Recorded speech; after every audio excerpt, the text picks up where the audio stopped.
Hey there, this is Daniel Pinchbeck. I'm an author. I wrote Breaking Open the Head in 2012, finishing a new book called How Soon Is Now, which is looking at the ecological crisis as a sort of collective initiation, a rite of passage for humanity. Vinay and I met in Paris. We've been having ongoing, intriguing discussions about many topics.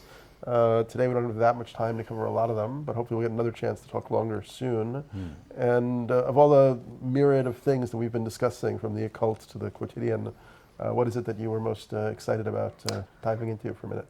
Well, so the thing that you would be talking about was collective action problems, right? This idea that you could get an awful lot of people organized to work together for some kind of greater ecological purpose, and that doing this would be, fundamentally worthwhile. So yeah, well, we have a big issue right now because we are aware that there are many things we need to be doing individually and collectively that we're just not doing, and that we're looking at a catastrophic scenario of ecological downfall with CO2 rising. We know that's going to lead to 2 degrees Celsius temperature above pre-industrial levels, which will start to trigger the methane under the Arctic, which is already beginning to come out. Plus a loss of 10% or more biodiversity every 10 to 15 years. You bet. And everybody, is aware this is happening.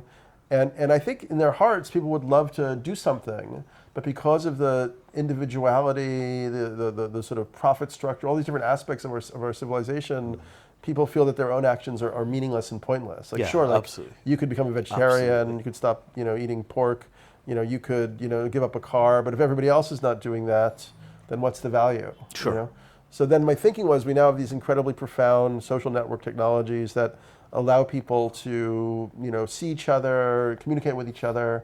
Theoretically, they could be used to coordinate collective actions. So for instance, people could make a social contract. You could go to a site and you could be like, hey, once a million people all say they're not gonna eat meat anymore, or at least for a year or two, or maybe once every 2 months for a year, I'll join that movement, and I'll do it in such a way that, and then so once a million people have signed on, or 10 million people, then it's like the contract's launched, and everyone is, and then you could even have local groups forming, like support groups locally, kind of like AA. Yeah, absolutely. The technology could facilitate that really easily. Kind of like transition towns on steroids.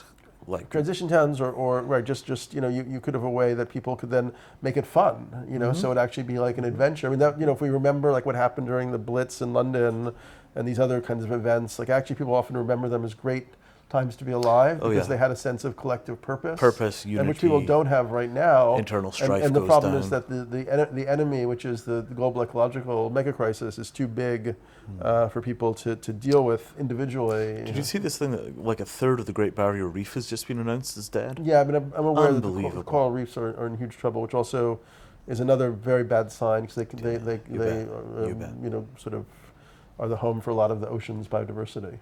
So, I mean, inside of this context, right, with all this going on, the flip side of it is that we have this huge American libertarian thing pushing very hard for a weakening of the power of the state. And a lot of the initial thinking around things like Bitcoin came from that kind of movement, right? There were people that wanted non-state solutions. But I've yet to see any realistic proposal from the libertarians about how you enforce climate regulation. Right, and you have to find some way of capping the amount of carbon we produce. It doesn't matter what your political framework is, you must do that. So I think that kind of the Bitcoin era of blockchains didn't really give much of a toolkit for making those kind of changes. There wasn't really a clear mechanism by which you could get the lid on the carbon process in a way that would give you some breathing room. But the position that we're in now is very different, right? You have this Ethereum blockchain, it gives you the ability to do massive collective action. Like the DAO is about 5,000 or 6,000 people who've raised $160 million to do collective investment in what amount to new technology projects. And the idea that you could in a few years do something which was way bigger than that, locked all of these pieces together, in a way that gave you a coherent approach. Everybody says they're going to buy solar panels. Once you reach $100 million, you buy $100 million worth of solar panels. Everybody installs them. You put in the energy monitoring gear. It's the only way we're going to make our way out of this crisis. We're not going to have time for linear, incremental solutions. It's going to have to be an exponential solutions where mass groups of people make decisions together.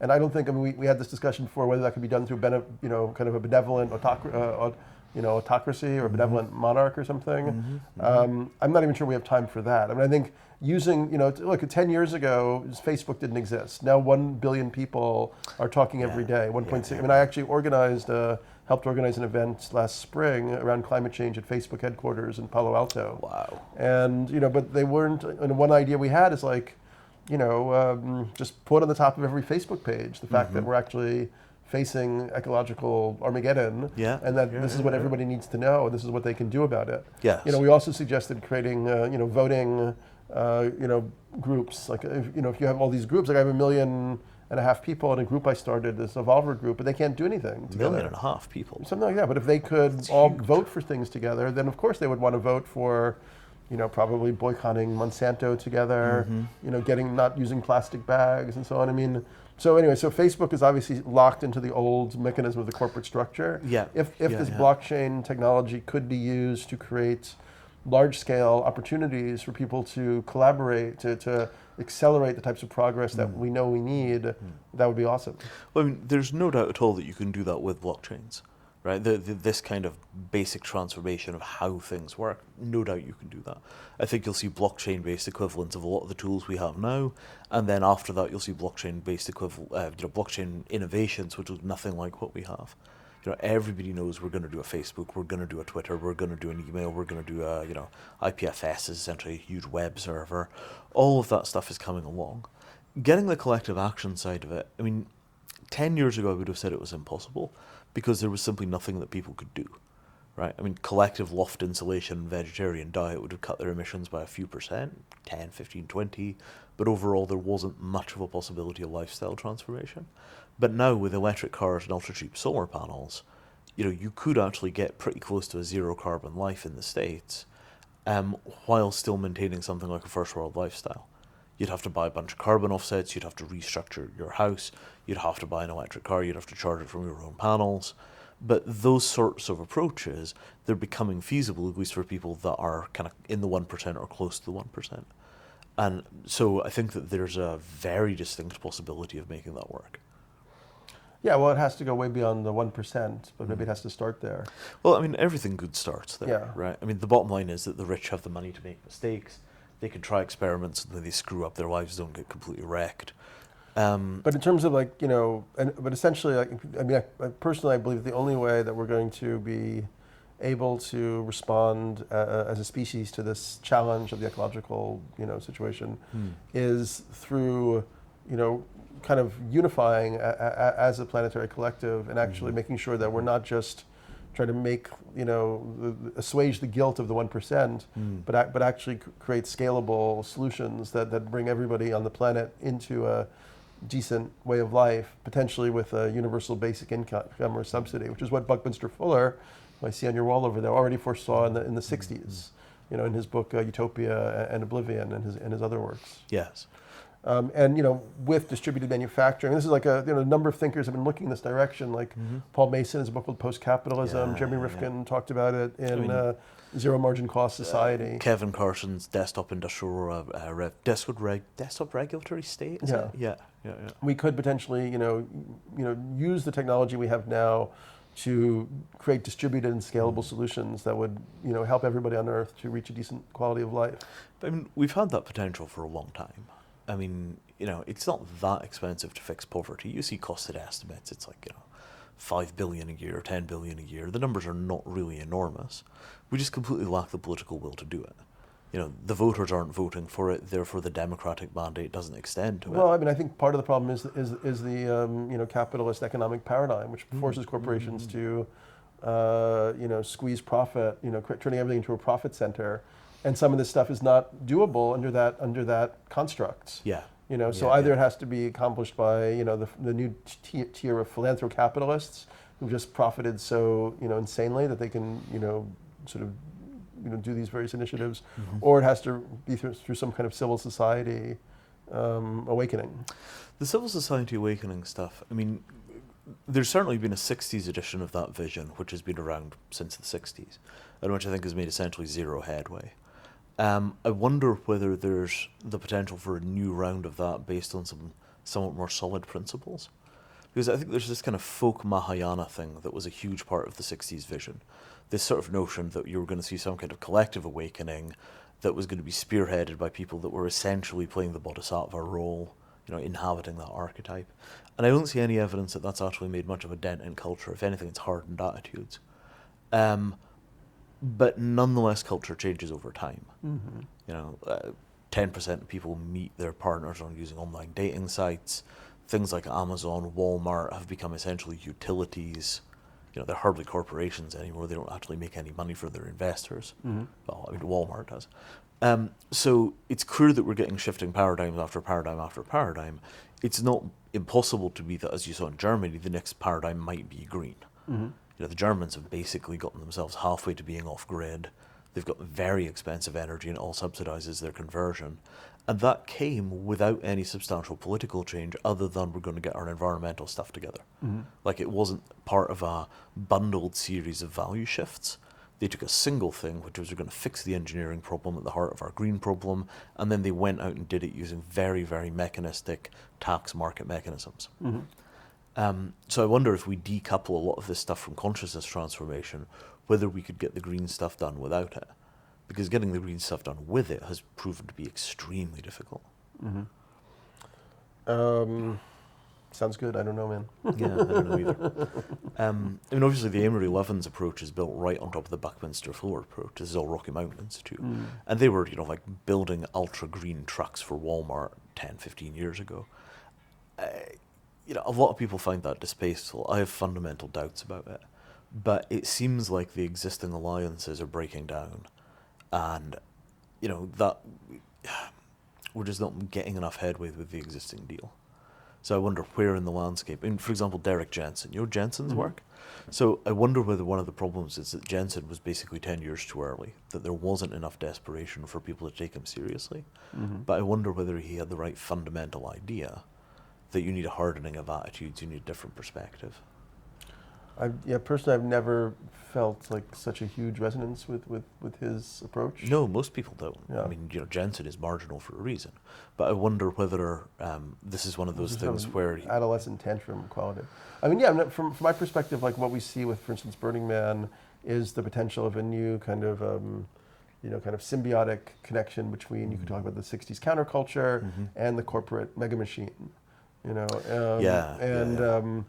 a way, like what happened with the 60s is that the cultural values, the ideas of, consciousness and freedom were kind of assimilated into the mainstream corporations and became the style, the aesthetics of, the system, the window dressing in a way. But somehow the system managed to continue along its path of kind of domination and control. Yeah. But that also might just be a stage in a process that actually takes a while to unfold, where there is a sort of a deeper integration of the values of, well, let's not say equality maybe, but personal liberty, care, altruism. Those actually now, and sort of, I think Buckminster Fuller even foresaw this in the 60s. I mean, it's not that hard for people to create like bioweapons. Like if we're destroying these populations around the world through passive genocide by letting climate change annihilate, and sea levels inundate, eventually people are going to get very, very pissed off. And it's going to cause more terrorism, more retaliation. Yes, absolutely. So it's actually a total security risk to not take care of the people of the world who all who are many of them have the intelligence to do all sorts of stuff at this point. When I was at DoD, I wrote a piece called "Winning the Long Peace," because this was when they were still talking long war, which wasn't directly about climate, but was about what do you have to do to create a global population in which use of bioweapons seems unthinkably wasteful. How do you actually approach that? And basically, in a world where everybody is getting a reasonable deal, I think that the psychological archetype that gives rise to people like Bin Laden doesn't operate. Yeah, well, there's two things. I mean, there's also, I think, a natural, and this is where I believe consciousness is actually crucial to an alternative paradigm that could actually sustain the future of humanity. I mean, we're by our nature, we have an evolutionary push. Yep. We have to have a frontier. We have to have something to push towards. Absolutely. Otherwise, we just tear ourselves to pieces. I mean, the two things that I think saved Western civilization were basically the fact that quantitative easing didn't cause inflation. Actually, three things, right? Quantitative easing didn't cause inflation. Fracking stopped the economy from collapsing, and Elon Musk reopened the high frontier. And those three things took us from a position where I expected like civil war in 2009 into a position where the machine managed to buy another 10 years. The only reason that quantitative easing didn't cause inflation is they just decided they would just keep printing money. They just accelerated, imaginary money creation, which was mainly handed out to the financial institutions. But it bought us enough time. But I think that you have to add on to. Extend I think and you have to pretend. add on to Elon Musk and the frontier of space, the inner frontier of the psychocosmos. Yeah. And the fact that we're seeing incredible discoveries right now. Like there was just a demonstration around LSD's, research around LSD was demonstrated in the Royal Society in London, which is the sort of center of the scientific frankly, method. I mean, And they've discovered decriminalization. they've discovered that essentially, when you take a substance like LSD, it lights up all these normally dormant areas of the brain like a Christmas tree. There's a lot of research coming to fruition around the potential value of psychedelics for healing, but also for creativity, personal self-discovery. Yeah, and all the microdosing stuff they're doing as well. You know. You look at microdosing and you think that's the kind of thing that society might eventually franchise. Yeah, but they even might beyond that is allow actually that. just as a paradigm, since we've covered the Earth now with industrial technology. There's on the one hand is the possibility of getting out into space, on the other hand is the possibility of going inward and actually kind of mastering the inner dimensions of the psychocosmos. Yes, but I mean, for what percentage of the population?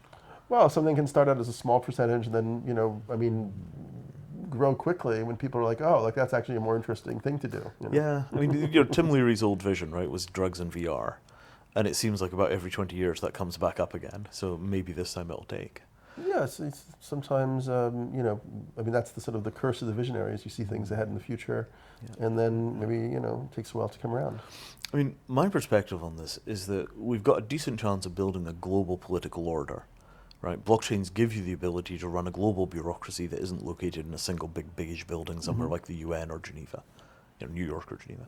So the idea that you could have a kind of planetary resource management system, sort of in the line of ecological economics, or Sounds possibly, like the Venus Project. or yeah, exactly, possibly along the line of resource-based economy, but that it would have no simple political center located inside of a nation state. It'd be software that all of the states can contribute, that all human beings can see the workings of, that's transparent. It seems like it gives the possibility of a bureaucratic capacity that would have the ability to run a sort of planetary ecology. And if your approach generates the political will for that, then I think that the blockchain guys are more than capable of building out the bureaucratic structure to implement the political will. Yeah, it's getting exciting. I like it.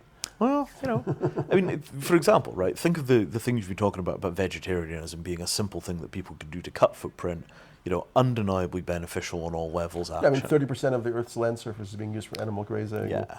And by some accounts, CO2 production is 30 to 40% due to factory farming. So if people make a decision to go vegetarian, log the fact that they've gone vegetarian on a blockchain, wager money that they will continue to be vegetarian. If their friends catch them cheating, they could grass them in and take their tokens. You could actually see a kind of somewhat gamified, somewhat carrot and stick conversion to vegetarianism on a large scale. That's exactly the idea that I had a few years ago, which I haven't had anybody really be interested enough to develop with me. Maybe we can mess around with it. It's not. I mean, it's not an unreasonable approach, and it's kind of what's the word I'm looking for here exactly? You see all this quantified self stuff. So the idea that you could connect the quantified self to a quantified world, where you could take all the tracking information from your wristband and turn that into an estimate of your actual ecological impact. Those kind of approaches, when they're built I mean, out. one of the ideas is that from this book, Spontaneous Evolution, and then we have to wrap this up, I think. Yes, sir. Time to put Bruce you on a plane. Lipton and Steve Behrman talked about how, the paradigm of cooperation and symbiosis should win out over competition and aggression. I mean, and sort of hyper-individualism. Cooperation should outcompete competition. Yeah, absolutely. And if that's going to happen in the levels of extreme, kind of scenarios that we're moving towards, it's going to happen pretty quickly. Best tools for coordinating that I know so far are these blockchain things. And give it another 5 or 10 years, I think you'll see. Well, 5 or 10 years is a lot of time at this point, but I'd love to give it 2 or 3. Well, I mean, we can certainly prototype now, but by the time you've got a scaled blockchain, something that runs hundreds of thousands times faster than what we have, you finally have the kind of planetary infrastructure that it would take to do quantified self meets quantified world. All right, cool. If we did that, let's get to work on that sucker. You bring the people, I'll bring the tech. Really good talking to you. We must do more of this. Fabulous. Thanks, Evan.